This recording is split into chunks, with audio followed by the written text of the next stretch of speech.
Kohala Yahweh, Bahashem, yaHAWASHI, Bahashem, Rakaha Kwadash. Double honors to my elders, apostles, and the bishops of Great Millstone, where I have learned this truth and where I am still learning this truth. And also shalom to the remnant and the elect of Israel. Lord willing, I'm of that number. All right, this video we're going back into yaHAWASHI, obedience, and the resurrection. Okay, we're going to start at, we're back at 2 Peter chapter 2 and verse 4. It reads, "For if God spared not the angels that sinned, but cast them down to hell, and delivered them into chains of darkness to be reserved unto judgment." Okay, so angels, first of all, angels do not sin, meaning that the only sinners are in flesh. Angels only do the bidding of the Most High. Okay, Adam and the sons of God were to be angels, but we mingled amongst heathen and started learning their work. All right, we went off from being obeying the Lord. All right, being holy, which means set apart. Instead of being set apart, we mingled with the heathen and started learning their works. All right, going their ways. Okay, the same thing has happened over and over with this chosen group since the beginning. All right, 2 Peter chapter 2 and 5 reads, "And spared not the old world." Let me start at 4 again. "For if God spared not the angels that sinned, but cast them down to hell, and delivered them into chains of darkness to be reserved unto judgment, and spared not the old world, but saved Noah, the eighth person, a preacher of righteousness, bringing in the flood upon the world of the ungodly." So this goes into some history that can also be found in 2nd Ezra, the 3rd chapter, which we can do a reading of this now.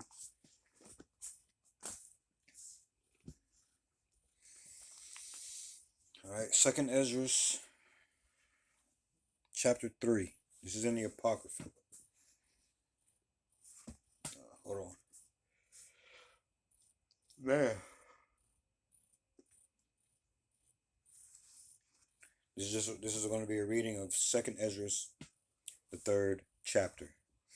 All right, it reads, "In the 13th year after the ruin of the city, I was in Babylon, and lay troubled upon my bed."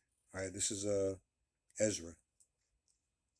I mean, of course, we said 2nd Ezra. But anyway, so again, in the 13th year after the ruin of the city, I was in Babylon, and lay troubled upon my bed, and my thoughts came up over my heart. All right, again, heart goes back to the Hebrew word lab, which means your mind. All right, verse 2 reads, "For I saw the desolation of Sion, and the wealth of them that dwelt at Babylon. And my spirit was sore moved, so that I began to speak words full of fear to the Most High, and said, O Lord, who bearest rule, thou speakest at the beginning, when thou didst plant the earth, and that thyself alone, and commandedst the people, and gavest a body unto Adam without soul, which was the workmanship of thine hands, and didst breathe into him the breath of life. And he was made living before thee. And thou leddest him into paradise, which thy right hand planted." All right, who is the right hand of the Lord? All right, it is yaHAWASHI. All right, the only begotten Son. Okay. Again, 2nd Ezra chapter 3 and verse 6. Man.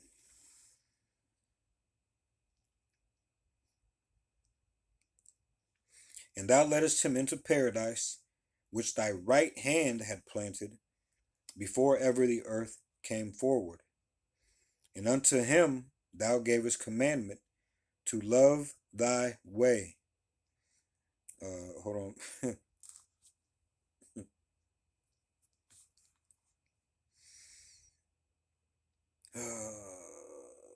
Okay, hold on.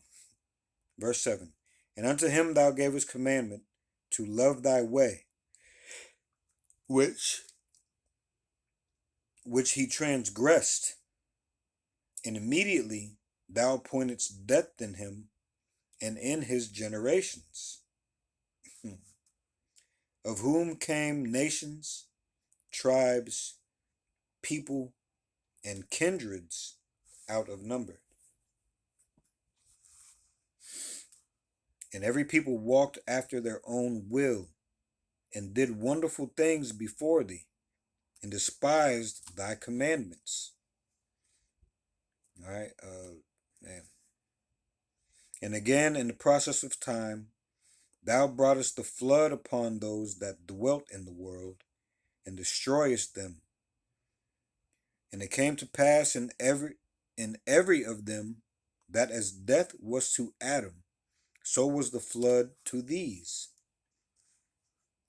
Nevertheless, one of them thou leftest, namely Noah, with his household, of whom came all righteous men. And it happened that when they that dwelt upon the earth began to multiply, and had gotten them many children, and were a great people, they began again to be more ungodly than the first. Man.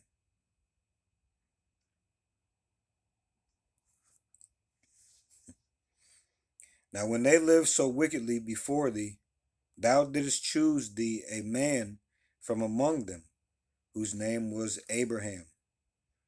Him thou lovedst, and unto him only thou showedst thy will, and madest an everlasting covenant with him, promising him that thou wouldest never forsake his seed. And unto him thou gavest Isaac. All right, Abraham had many children. Okay, but this is following the chosen seed line. So yes, we all come from the Lord. We all came of Adam. All right, Noah. Okay, but then it pointed out Abraham, and now Isaac. All right, Second Ezra 3:16. And unto him, all right, speaking of Abraham, thou gavest Isaac, and unto Isaac thou gavest Jacob and Esau. As for Jacob, thou didst choose him to thee, and put by Esau. And so Jacob became a great multitude. And it came to pass that when thou leddest his seed out of Egypt, thou broughtest them up to the Mount Sinai. Okay? And bowing the heavens, thou didst set fast the earth, movest the whole world, and madest the depths to tremble, and troublest the man of that age. And thy glory went through 4 gates of fire, and of earthquake, and of wind, and of cold, that thou mightest give the law unto the seed of Jacob, and diligence unto the generation of Israel. And yet tookest thou not away from them a wicked heart, and thy law, this is verse 20 of 2nd Ezra 3. And yet tookest thou not away from them a wicked heart, that thy law might bring forth fruit in them. For the first Adam, bearing a wicked heart, transgressed, and was overcome, and so be all they that are born of him. Thus infirmity was made permanent, and the law also in the heart of the people with the malignity of the root, so that the good departed away, and the evil abode still. So the times passed away, and the years were brought to an end. Then didst thou raise up a servant called David, whom thou commandest to build a city unto thy name, and to offer incense and oblations unto thee therein. When this was done many years, then they that inhabited the city forsook thee. Again, man, over and over again this happened. And in all things did even as Adam and all his generations had done. For they also had a wicked heart. And so thou gavest the city over into the hand of thine enemies. Hey, man. Verse 28. Are their deeds then any better that inhabit Babylon, that they should therefore have the dominion over Sion? For when I came thither, I had seen impieties without number. Then my soul saw many evildoers in this 13th year, so that my heart failed me. For I have seen how thou sufferest them sinning, and hast spared wicked doers, and hast destroyed thy people, and hast preserved thine enemies, and has not signified it. Wow, man, this is verse 31. I do not remember how this way may be left. Are they then of Babylon better than they of Sion? Or is there any other people that knoweth thee besides Israel? Or what generation hath so believed thy covenants as Jacob? And yet their reward appeareth not, and their labor hath no fruit. For I have gone here and there through the heathen, and I see that they flow in wealth, and think not upon thy commandments. Weigh thou therefore our wickedness now in the balance, and theirs also that dwell in the world. And so shall thy name nowhere be found but in Israel. Man. Or when was it that they which dwell upon the earth have not sinned in thy sight? Or what people have so kept thy commandments? Thou shalt find that Israel by name hath kept thy precepts, but not the heathen.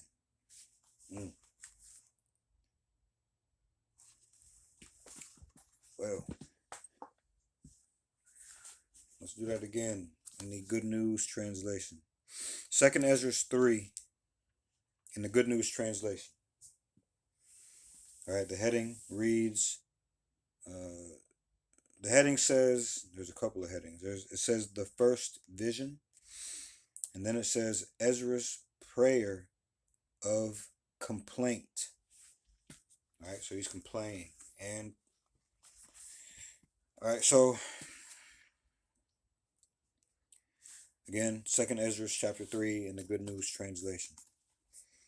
It reads, 30 years after the fall of Jerusalem, I, Shealtiel, also known as Ezra, was in Babylon. I was lying on my bed, troubled and disturbed, as I thought about the ruins of Jerusalem and the prosperity of those who lived in Babylon. I was deeply disturbed and began to express my fears to God Most High. O Lord and Master, I said, you and you alone spoke the world at the beginning of creation and formed the world. At your command, the dust produced the lifeless body of Adam. Then with your hands, you shaped it. You breathed into it the breath of life, and he began to live. You brought him into the Garden of Eden, which you yourself had planted before the earth was made. You gave him just one commandment, but he disobeyed it, and you immediately made him and his descendants subject to death. From Adam were born more nations, tribes, clans, and families that can be counted. All the nations did whatever they wished. They sinned against you and rejected your commands, but you did nothing to stop them. Then again, after a while, you brought on the flood and destroyed the world's population. They all suffered the same fate. As death had come to Adam, so now death came to a whole generation in the flood. But you spared one man, Noah, with his family and all his righteous descendants. The number of people living on the earth began to increase, and the number of families, tribes, and nations grew. They too fell into sin and were worse than the generation before them. But then you chose Abraham. You loved him, and to him alone, in the dead of night, you secretly disclosed how the world would end. You made an everlasting covenant with him and promised him that you would never abandon his descendants. You gave him Isaac, and to Isaac you gave Jacob and Esau. You chose Jacob, and his descendants became a great nation, but you rejected Esau. Now, these translations, these words also seem to go through cognitive dissonance. All right, where they try to word things around the truth when they actually put the truth in here also. It's pointing directly to the Lord choosing a specific seed, bloodline, all right? But then they'll use words where they try to incorporate the whole world in this thing of ours, okay? So it's important to have a foundation so you can see this going on, all right? Again, I'll start at verse, 16 again, in 2nd Ezra, the 3rd chapter, in the Good News Translation. You chose Jacob, and his descendants became a great nation, but you rejected Esau. All right, you rescued the descendants of Jacob from Egypt and led them to Mount Sinai. There you bent down, the skies shook, the earth moved, the world. Excuse me, let me start all over. Now slow down a little bit. 2nd Ezra chapter 3 and verse 18 in the Good News Translation. Might as well start at 17 again. You rescued the descendants of Jacob from Egypt and led them to Mount Sinai. There you bent down the skies, shook the earth, moved the world, made the waters beneath the earth tremble, and brought disorder to the universe. There, see it again? They're trying to, man. Although, everything is out of order. So, anyway, verse 19, the dazzling light of your presence passed through the four gates of fire, earthquake, wind, and frost, in order to give the law and its commandments to Jacob's descendants, the people of Israel. Yet you did not remove their evil impulse, but let your law guide their lives. The first man, Adam, weighed down with an evil impulse, sinned, and was defeated. And the same was true of all his descendants. So the disease became permanent, and although the law was in the hearts of the people, so also was the root of evil. That is why what is good passed away, while what was evil continued. Many years later, you sent your servant David and told him to build a city which would bear your name and in which sacrifices would be offered to you. This was done for many years, but then the inhabitants of the city disobeyed you and sinned just like Adam and all his descendants, because they had the same evil impulse. So you handed over your own city to your enemies. I said to myself, perhaps Babylon has been allowed to conquer Jerusalem because the people who live there are better than we are. But when I got to Babylon, I saw more sins than I could count. And now, for 30 years, I have seen many sinners here. So I was perplexed when I saw how you tolerate sinners and do not punish them, how you protect your enemies and yet destroy your own people. You haven't given the faintest hint as to how these ways of yours can be changed. Surely, Babylon is no better than Jerusalem. No other nation, except Israel, has ever known you or accepted your covenants. But Israel was never rewarded and never profited from its labor. I have traveled widely in the other nations, and I have seen how prosperous they are, although they don't keep your commands. Now then, Lord, if you would just weigh our sins on the scales against those of the rest of the world, it would be perfectly clear that their sins are heavier.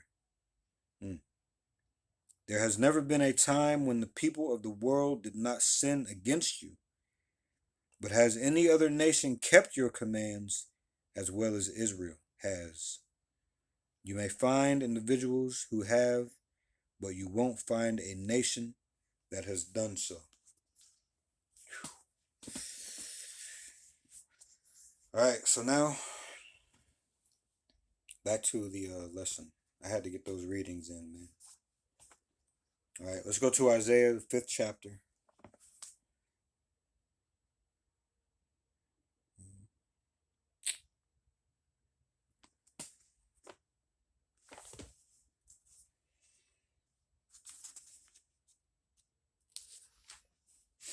All right, Isaiah 5 and verse 13. It reads, therefore my people are gone into captivity, because they have no knowledge, and their honorable men are famished, and their multitude dried up with thirst. Therefore hell hath enlarged herself, and opened her mouth without measure, and their glory, and their multitude, and their pomp, and he that rejoiceth shall descend into it. All right, so we're all caught up down here. This is a place of judgment, man. And we are getting overran by these philosophies and these people that we are surrounded by, steadily walking away from the Lord, all right, not being holy at all, all right. In these times now, we are starting to stand back on our feet, though, through the spirit and power of Yahweh, yaHAWASHI, through their men, okay, through this truth. Again, with this water, he's flooding the earth with this water, man. And he's going to spare those who take heed. And everybody else, all right, they got something coming. All right, let's go to Lamentation.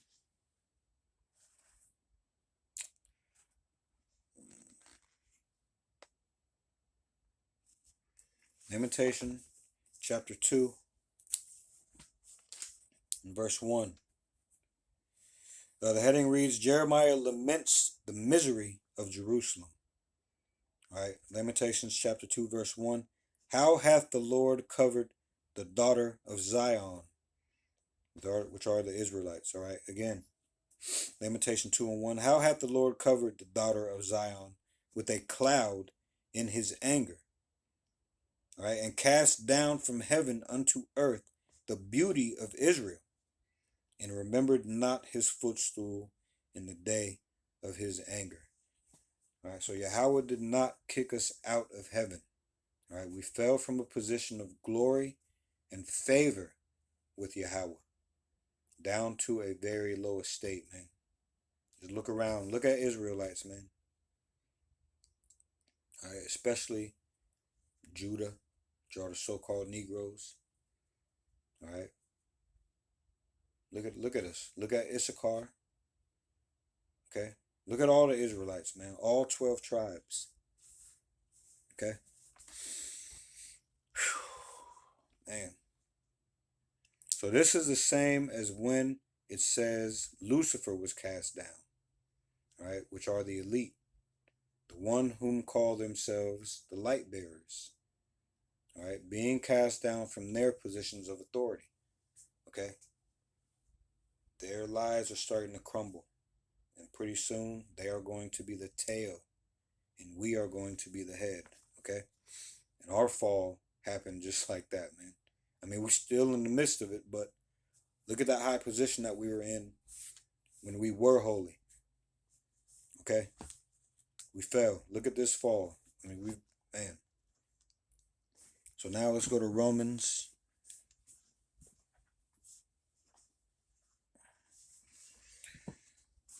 Let's go to Romans chapter 8.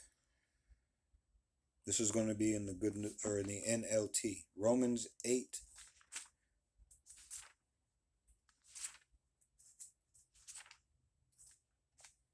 and 23.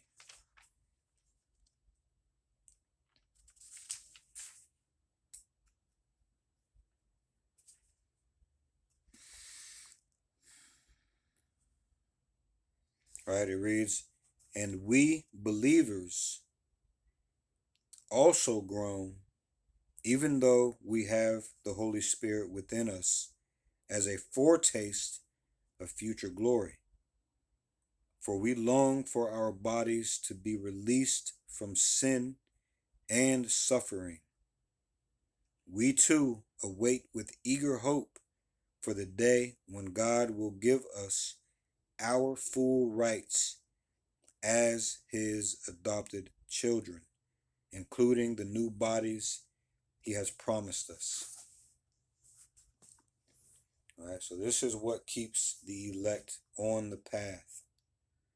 All right, through the blood of yaHAWASHI, we are able to have this understanding. All right, you can just see the difference when you're in this truth, or when the truth is actually in you. You are walking in this understanding, in this light. There is a difference, man. Okay. Romans 8 and 24 now. Back in the King James.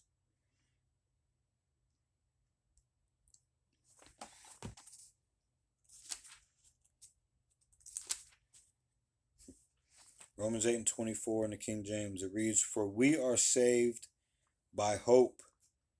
But hope that is seen is not hope.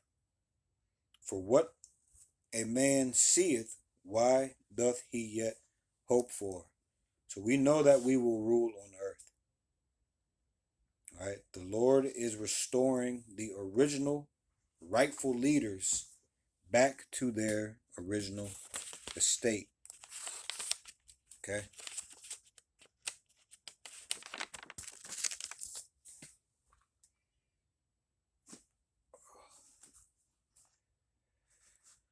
All right, so let me check this time.